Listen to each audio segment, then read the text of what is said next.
2025년 우리 새해에 하나님께서 우리 새벽이슬 교회 신앙 공동체에 주신 주제의 표현은 말씀하신 하나님을 믿는 신앙으로라는 주제를 가지고 한 해를 저희들이 신앙생활을 하고자 합니다. 말씀하신 하나님을 믿는 신앙입니다. 그렇기 때문에 우리가 하나님 믿는다라고 해도 말씀과 부여되지 않는, 말씀과 동떨어진 하나님을 믿는 신앙이라면 그것은 세상 사람들이 그냥 갓을 믿는 것과 다를 바가 하나도 없기 때문입니다. 말씀을 빼고 하나님은 존재할 수 없는 분이기 때문입니다. 그래서 3일간 집회, 3일간 특별 새벽 기도에 우리에게 주실 말씀은 다 하나님 말씀, 이것이 우리가 얼마나 복인가를 말씀해 주고 있습니다. 새해를 시작하면서 믿는 사람이나 믿지 않는 사람들이나 상관없이 다 한 해에 나름의 소망을 가지고, 소원을 가지고 출발합니다. 그 소원과 소망 가운데 믿는 사람에게는 특별히 믿지 않은 사람과 다른 영적인 부유함을 누리는 그 소망과 소원도 당연히 있겠지만, 아울러 가정에 하나님 주시는 축복과 자녀들에게 부어주시는 축복과 생업에 부어주시는 축복이 반드시 있을 줄 압니다.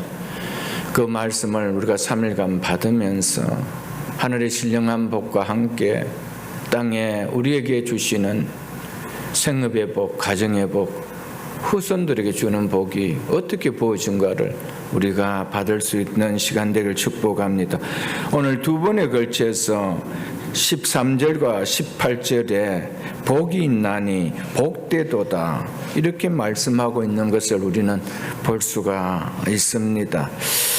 누가 복이 있다라고 이야기하고 있습니까? 누가 복되다고 하고 있습니까? 지혜를 얻은 자, 지혜를 가진 자, 성경은 분명하게 말씀하고 있습니다.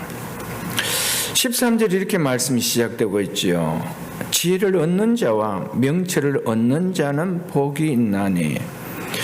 지혜와 명철 구분할 수도 있겠지만은 통상적으로 잠언에서 같이 동의어로 쓰인다라고 보아도 틀린 말은 아닙니다. 지혜를 얻는 자와 명철을 얻는 자가 복이 있다라고 성경은 분명히 말씀하고 있습니다. 이 말씀은 솔로몬을 통해 이 세상에 무엇이 가장 귀하며 또 무엇을 얻는 자가 가장 부유한 자인지 행복한 자인지를 말씀해 주고 있습니다. 이 땅에서 가장 부유하고 부귀를 가진 자가 있었다라면 솔로몬 아니겠어요? 하나님께서는 그 솔로몬을 통하여 진정 복된 자가 누군가를 그를 통하여 기록하게 하셨습니다. 누가 복이 있대요? 지혜를 얻은 자와 명철을 얻은 자라고 성경은 말하고 있습니다. 그러면 지혜와 명철은 무엇을 말하는가? 무엇을 붙들면은, 무엇을 얻으면은 복되다고 하느냐? 여기서 말하는 지혜는 무엇을 가르치며 명철은 무엇을 가르치느냐? 이것이 우리가 알아야 되겠죠.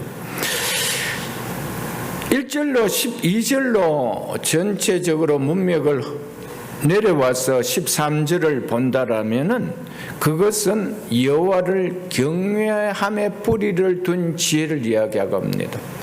여호와를 경외함에 뿌리를 둔 지혜, 즉 여호와를 경외하는 것이 지혜의 근본이라고 성경은 잠언은 분명하게 말씀하고 있습니다. 우리의 지혜의 뿌리가 뭐라고요? 근본이 뭐라고요? 여호와를 경외함이라고 말씀하고 있습니다. 그러면서 18절을 끝을 내면서 19절을 시작하면서 이렇게 말씀하고 있습니다. 3장 19절을 보십시오. 여호와께서는 지혜로 땅에 터를 놓으셨으며 명철로 하늘을 견고히 세우셨고 라고 하고 있습니다. 우리는 통상적으로 성경을 보면은 또 우리가 말씀을 듣고 배울 때마다 하나님께서 천지 창조를 무엇으로 지으셨다고 하십니까? 말씀으로 지었다고 하죠. 말씀으로 지었다고 합니다. 여호와께서 말씀으로 땅에 터를 놓으셨으며 말씀으로 하늘을 견고히 세우셨다. 이렇게 하시는 것이 문맥상 맞지 않겠어요? 그런데 잠언에서는 지혜로 명철로 이렇게 이야기하고 있습니다. 그래서 지혜를 얻는 자와 명철을 얻는 자가 복이 있다는 것은 바로 하나님의 말씀을 이야기합니다. 하나님의 말씀. 하나님 말씀을 얻은 자, 그 말씀을 붙드는 자가 복이 있다. 성경은 이야기하고 있습니다. 그렇기 때문에 이 13장 전체의 내용으로 이 3장 전체의 내용으로 보았을 때 여호와를 경외함에 뿌리를 둔 지혜, 즉 하나님의 말씀을 마음에 간직하며 사는 자가 복이 있다는 겁니다. 누가 하나님의 말씀을 마음에 간직할까요?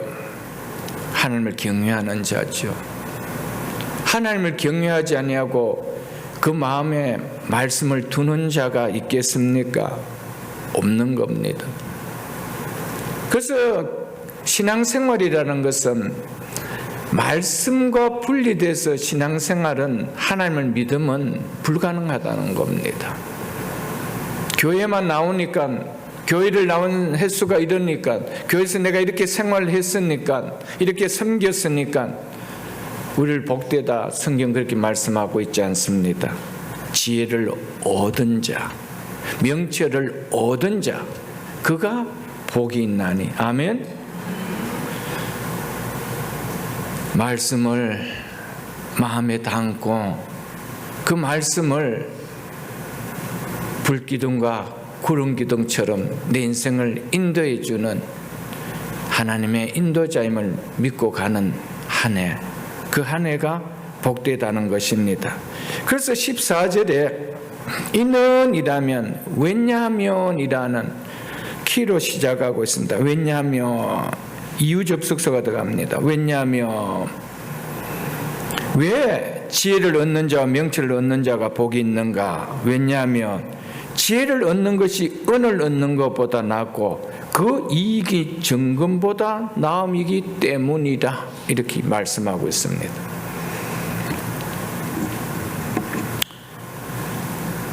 세상에서 가장 귀한 것이 있다라면은 은금일 겁니다. 그래서 보화의 대명사를 나타낼 때마다 은금이라고 표현하고 있지 않습니까? 근데 이거보다도 더 지혜를 얻는 것이 이것을 얻는 것보다 더 낫고 그 이익이 그것을 얻는 것보다 훨씬 낫다라고 말씀하고 있기 때문에, 그래서 하나님의 말씀을 얻은 자, 받은 자, 붙든 자가 복이 있다라고 말씀하고 있습니다. 하나님의 말씀만이 절대적인 진리입니다. 아멘. 누차 강조하지만은 여러분, 교회 다니는 것이 다가 아닙니다. 말씀과 함께하지 않는, 말씀을 붙들지 않는, 말씀을 담지 않는 교회 다님, 그렇게 유익한 것이 없습니다. 우리가 수없는 시간을 교회 출입을 통해 다니지만은 그 가장 중심은 뭡니까? 말씀을 듣기 위한 것이죠. 말씀을 듣고 신앙생활 하기 위해서 교회를 나오게 하는 거 아닙니까? 말씀을 담을 때 하나님께서는 우리 인생에 그 말씀에 순종하고 살았던 삶의 결론을 우리에게 가져다 주는 거 아니겠어요, 여러분들? 8장을 한번 보겠습니다. 8장. 잠언 8장을 한번 보십시오. 잠언 8장. 18절로 19절을 제가 읽어드리겠습니다. 솔로몬 8장에서는 잠언 8장에서는 솔로몬이 지혜를 의인화시켜서 지금 말을 하고 있는데 이렇게 말을 하고 있습니다. 부가 내게 있고 장관 재물과 공의도 그러하니라. 내 열매는 금이나 정금보다 나으며 소득은 순은보다 나으니라. 아멘. 앞에서도 분명하게 이는 지혜를 얻는 것이 은을 얻는 것보다 낫고 그 이익이 정금보다 낫다라고 하면서 여기서도 또 한 번 지혜를 의인화시켜서 부귀가 내게 있고 장관 재물도 공의도 그러하니라. 내 열매는 금이나 정금보다 나으며 내 소득은 은보다 나으니라. 아멘. 여러분, 지혜를 붙든 자에게 주시는 은혜가 이렇다라고 성경은 분명하게 말씀을 하고 있습니다. 지혜 안에, 하나님 말씀 안에, 하나님의 말씀을 사모하며 하나님 말씀을 경외하는 삶 안에 사람들이 가장 소중하게 여기는 가치 있는 모든 것들은 그 안에 있다라고 성경은 말씀하고 있습니다. 그런데 우리는 말씀을 떠나서 이 가치 있는 것을 내가 추구하려고 하고 내가 얻으려고 하고 내 열심으로 그것을 따려고 하고 있다는 것이죠.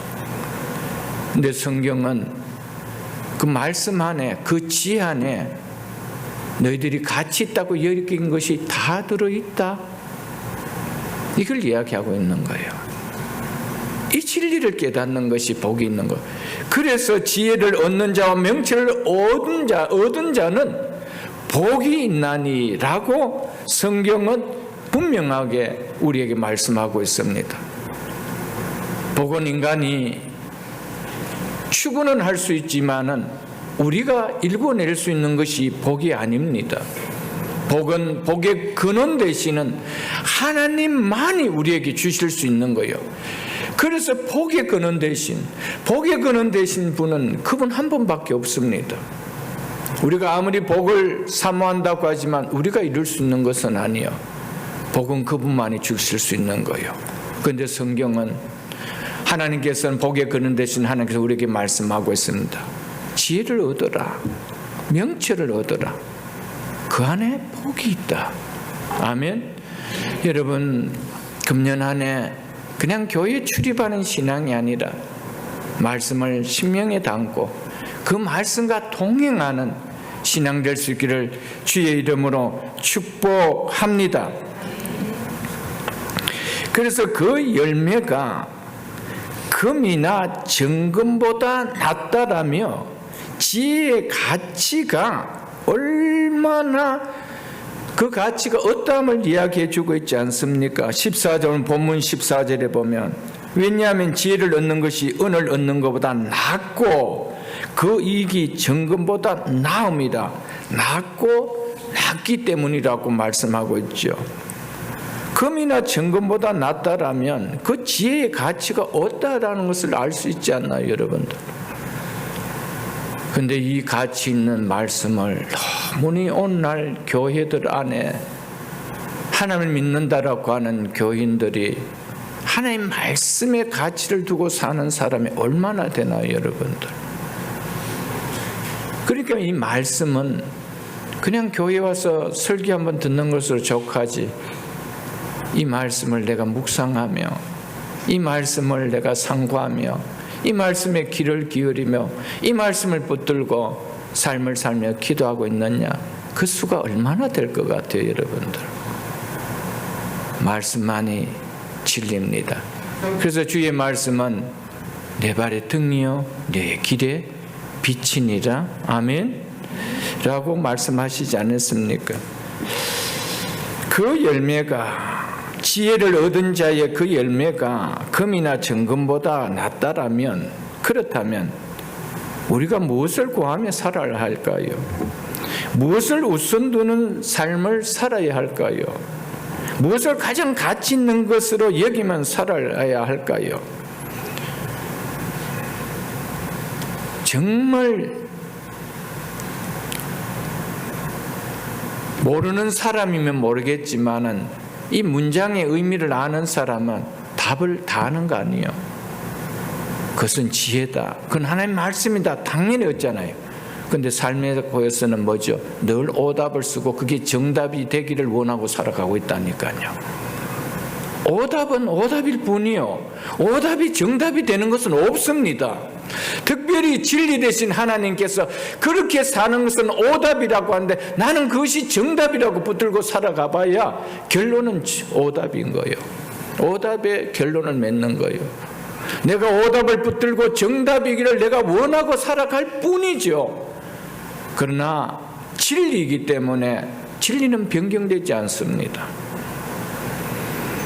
사랑하는 성도 여러분, 무엇을 가장 귀한 것을 여기면 살아야 될까? 오늘 성경은 하나님의 말씀은 우리에게 클리어하게 말씀해 주고 있습니다.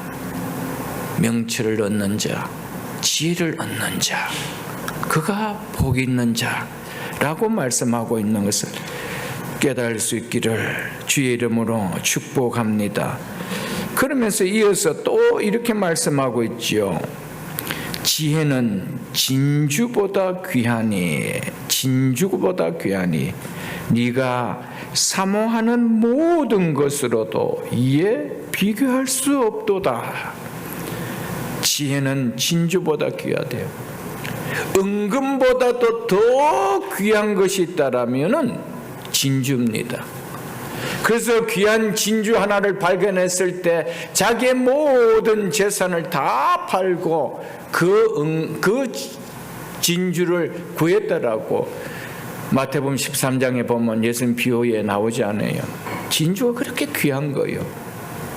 그렇다면 은금보다도 더 귀한 이 진주, 지혜가 하나님의 말씀은 진주보다도 귀하다라고 이야기하고 있습니다. 여러분이 만일 은금과 진주를 가지고 있다라면은, 만일 이제 이것을 누구에게 물려줘야 될 어떤 시간이 온다라면은 옆집 아이 불러서 물려주겠어요? 여러분 자녀에게 물려주겠어요? 말하는 제가 어리석지 않아요, 여러분들. 당연히 자녀에게 물려주겠죠. 사랑하는 자녀에게, 사랑하는 손주들에게 물려주는 거 아니에요. 은금은 물려줄 줄 알면서 은금보다 진주보다 더 귀한 것은 안 물려주려고 하고 있다는 것이요. 그러니까 우리가 무엇에 더 가치를 두고 살아간다는 겁니까? 성경은 분명하게 지혜는 진주보다 귀한, 하나님의 말씀은 진주보다도 귀하다고 이야기하고 있습니다. 진주보다 귀한 하나님 말씀께서 우리에게 말씀하실 때 그 말씀을 믿는 신앙이 진짜 하나님에게 가치를 두는 신앙의 삶이 아닐까요, 여러분들? 그러면서 그 다음 문장 뭐라고 말씀하고 있습니까? 너희가 사모하는 모든 것으로도. 우리가 무엇을 사모하고 살아갑니까? 이 땅에 우리가 사모하고 있는 최고가 뭡니까? 그것을 먼저 묻고 있습니다. 네가 사모하고 있는 건 뭐냐? 네가 이 한 해 2025년을 시작하며 사모하고 있는 것이 뭐냐? 소망하고 있는 것이 뭐냐? 소원을 두고 있는 것이 뭐냐고 묻고 계십니다. 네가 사모하는 모든 것으로도, 결론은 뭐래요? 이에 비교할 수 없도다. 아멘. 말씀이 이렇게 귀한 거예요. 네가 사모하고 있는 그 은금 진주보다도 비교할 수 없는 것이 바로 지혜다. 하나님의 말씀이다. 이렇게 말씀하고 있는 거예요. 이 한 해 이 말씀을 붙들고 가면 진주보다 귀한 것을 여러분의 삶에 이 2025년 끝자락에서 여러분은 누릴 것이며 또한 그 기쁨이 얼마나 충만하다는 것을 맛보아 알 것입니다. 부디 시작하면서 사랑하는 성도 여러분, 말씀을 귀하게 여기십시오. 세상에 은금을 버리기 위해서 말씀을 버리고 예배를 버리는 사람이 오늘 이 시대에 얼마나 많습니까? 그런데 성경은 이에 비교할 수 없는 것이 하나님의 말씀이다. 하나님의 말씀이다. 이것을 붙들으라는 거예요. 이것에 너의 모든 삶의 가치를 두고 살으라고 말씀하고 있음을 가슴에 품을 수 있기를 이 아침에 주의 이름으로 축복합니다. 그러면서 16절에 보면 이렇게 말씀하고 있죠. 그의 오른손에는 장수가 있고 그의 왼손에는 부귀가 있나니 부와 영광이 있나니 이렇게 이야기했죠. 그가 누굽니까? 지혜를 얻은 자 아니요, 지혜를 담은 자가 아니요, 지혜를 붙든 자가 아니요, 지혜를 사모하는 자가 아니요, 그의 오른손에는 장수가 있고 그의 왼손에는 부귀 영화를 붙들고 있다. 우리 인생을 살아가면서 이 땅에 살아가면서 모든 인생들이 복으로 여기고 있는 그 복을 다 붙들고 가는 자가 누구라는 겁니까? 말씀을 붙드는 자라는 것이죠.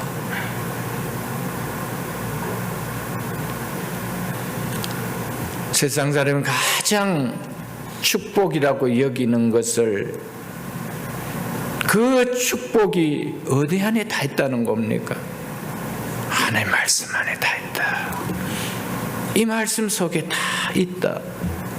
그래서 우리 하나님께서 친히 뭐라고 말씀하셨습니까? 나를 존중히 여긴 자를 내가 존중히 여기고 나를 경밀히 여긴 자를 내가 경밀히 여기라.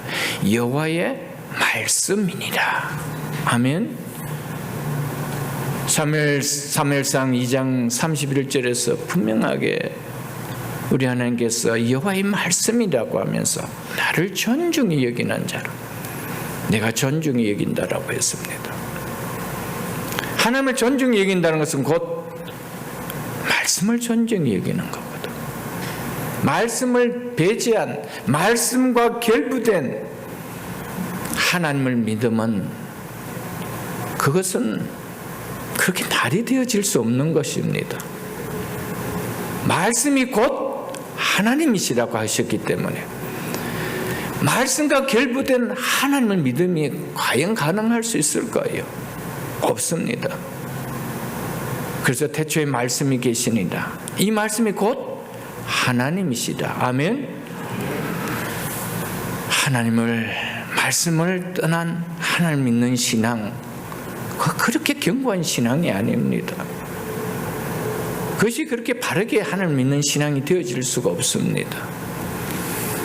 사랑하는 성도 여러분, 하나님의 말씀은 진주보다 귀하고 네가 사모하는 모든 것으로도 이에 비교할 수 없으며 그 말씀을 붙들고 살아가는 그 자의 오른손에는 장수가 있고 그의 왼손에는 부귀와 영광이 있다라는 이 사실을 여러분 기억하시고, 그렇구나, 내가 이걸 붙들기 위해서 그러면 이제 말씀을 열심히 내가 믿고 살아야 되지. 여러분, 물론 그것도 귀하지만은 그것은 자칫하면 기복신앙이 되어집니다. 왜냐하면 하나님을 내가 말씀을 믿고 사랑하는 목적이 뭡니까? 이 가치를 얻기 위한 것이죠. 세상적으로 부귀 영화 이거 얻기 위해서 내가 하나님 잘 믿어야 된다라는, 그 하나님을 잘 믿는 목적이 순수하지 않다는 것이죠. 하나님께서 나에게 주신, 값없이 주신 구원의 은혜, 그 구원해 주신 은혜를 베풀으신 그 하나님, 왜 나를 구원시켜 주셨는가? 하나님과 멀리 떨어져 있던, 하나님의 말씀을 순종할 수 없었던, 하나님과 원수된 자, 그 하나님 말씀을 이제는 순종하며 살아갈 수 있는 하나님의 자녀로 불러주셨기에 당연히 하나님 말씀을 순종하며 살아가는 것이 귀에서 말씀을 순종하며 살아갈 때 주어지는 복이 이렇다는 것이죠. 너희는 먼저 그의 나라와 그의 의를 구하라. 그러면 이 모든 것을 너에게 더하시리라. 이 모든 것을 너에게 더하시기 때문에 그의 나라와 그의 의를 구하는 것이 아니고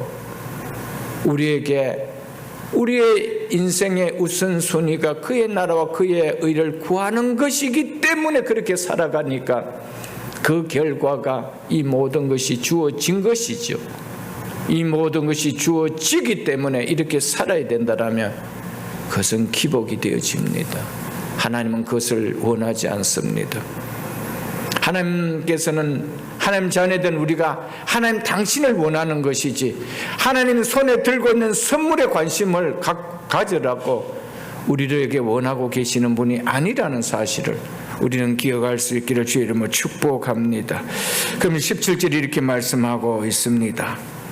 그 길은 지혜가 인도자가 되어서 이끌어주고 가는 그 길을 말하지요. 즉 지혜에 의해서 인도함을 받는 삶, 즉 말씀에 의해서 인도함을 받는 삶, 그것을 이야기한다. 그 삶은 뭐래요? 즐거운 길이요. 그의 지름길은 다른 번역에 보면 대부분 다 이 번역은 그 모든 길은 일어났습니다. 지혜의 인도함을 받는, 말씀의 인도함을 받는 모든 길은 다 평강이니라. 아멘. 여러분, 말씀이 가져다 주는 복은 이렇게 귀합니다.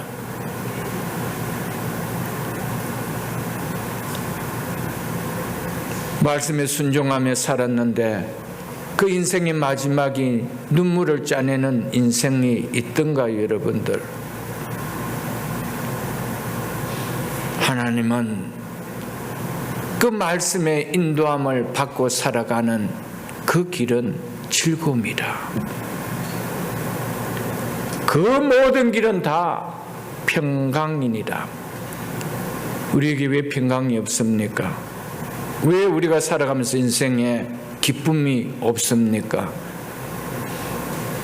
말씀이 우리의 삶을 등불이 되어 빛이 되어 비춰주지만 그것을 우리는 피해가기 때문이죠. 그래서 웅덩이에 빠지기도 하고 낭떠러지에 떨어지기도 하고 그래서 후회하는 인생을 살아가는 거예요. 인생의 모든 보안은 여기에 있는 거예요. 인생의 모든 복은 말씀 안에 있는 거예요. 그래서 주의 말씀은 네 인생의 길이요, 네 삶의 빛이라. 아멘. 여러분, 이 귀한 말씀을 금년 한 해는 그냥 머나먼 친구처럼 여기지 마시고 내 인생의 무엇보다도 귀한 만큼 가까이 두고 그 말씀을 읽고 묵상하고 듣고 또 되새기며 하는 그런 신앙 될 수 있기를 주의 이름으로 축복합니다. 그래서 시편 109편 165절 한번 보겠습니다. 잠언 앞에 시편이니까 시편 109편 165절 896쪽입니다. 896쪽에 이렇게 말씀하고 있습니다. 896쪽 시편 119편 165절 같이 읽겠습니다. 시작. 주의 법을 사랑하는 자에게는 큰 평안이 있으니 그에게는 장애물이 없으리로다. 아멘. 누가 주의 법을 사랑할까요? 말씀의 가치를 아는 사람이죠. 말씀의 가치를 아는 자만이 주의 말씀을 사랑합니다. 주의 말씀을 존중히 여깁니다. 그런 자에게는 큰 평안이 있으니, 조그마한 평안이 아닙니다. 큰 평안이 있으니 그들에게 장애물이 없으리로다. 아멘. 그래서 오늘 본문의 잠언 3장 17절에 그 길은 즐거운 길이요 그의 지름길은 그의 모든 길은 다 평강이니라 라고 말씀하셨습니다. 잠언 24장을 한번 참고하겠습니다. 잠언 24장 잠언 24장을 보겠습니다. 938쪽입니다.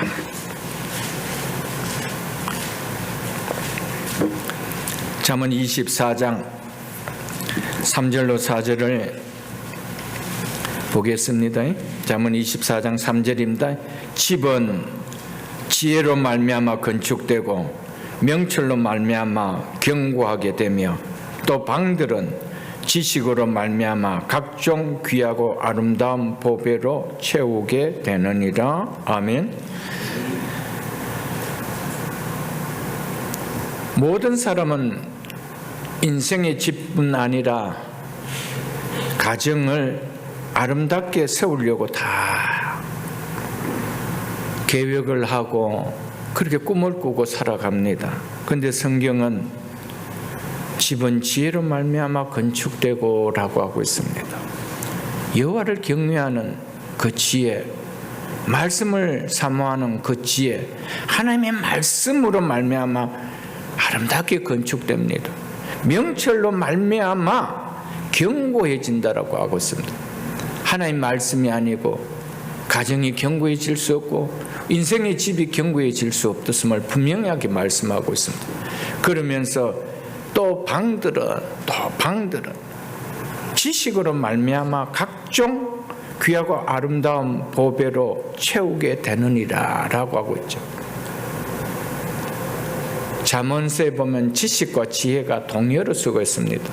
한 번은 지혜의 근본이요, 또 한 번은 지식의 근본이라 그렇게 하면 동의어로 쓰고 있습니다.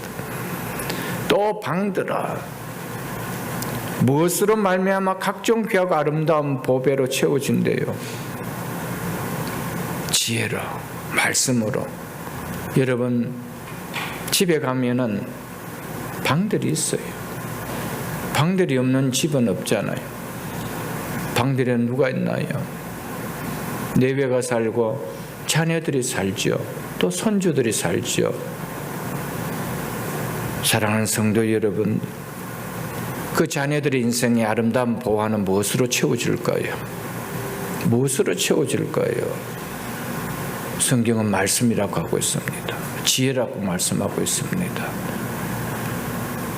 우리 세상 지식이 아니요, 세상 교육이 아니요, 하나님 말씀이요. 아멘. 그래서 말씀으로, 방들은 말씀으로 말미암아 각종 귀하고 아름다운 보배로 채우게 되느니라. 여러분의 가정의 방들마다 보화로운 인생들로 채워져야 되지 않나요? 그 자녀들이 보화로운 인생으로 세워져야 되지 않나요, 여러분들? 우리가 다 그렇게 꿈꾸고 있지 않나요? 그렇게 기도하고 있지 않아요? 그렇게 하기 위해서 돈을 들여 교육시키고 있지 않나요?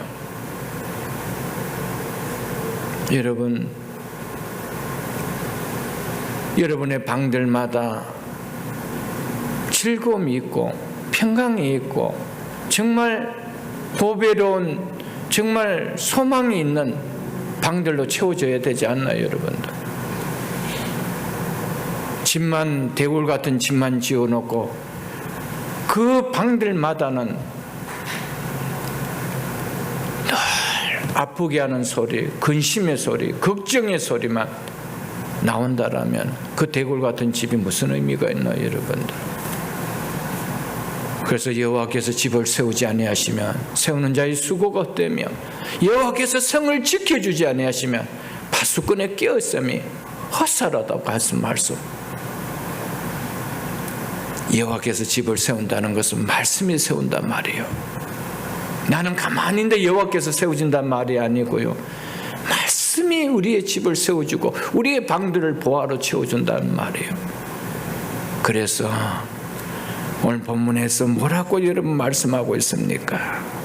지혜가 말씀이 인도하는 그분의 인생의 길이 어떻대요? 그 길은 즐거운 길이요, 그 길은 다 평강이로다. 아멘. 여러분, 말씀에 순종할 때 그 말씀이 순종한 결과를 나타내 줍니다. 불순종하면 불순종의 결과를 말씀이 나타내 줍니다. 그래서 너희 앞에 복과 저주를 두었나니 라면서 우리 보고 선택하라고 했었습니다. 내가 불순종하면은 그 불순종한 결과를 내가 맞는 거고, 순종하면 순종하는 결과를 맞는 것이 말씀의 능력이요.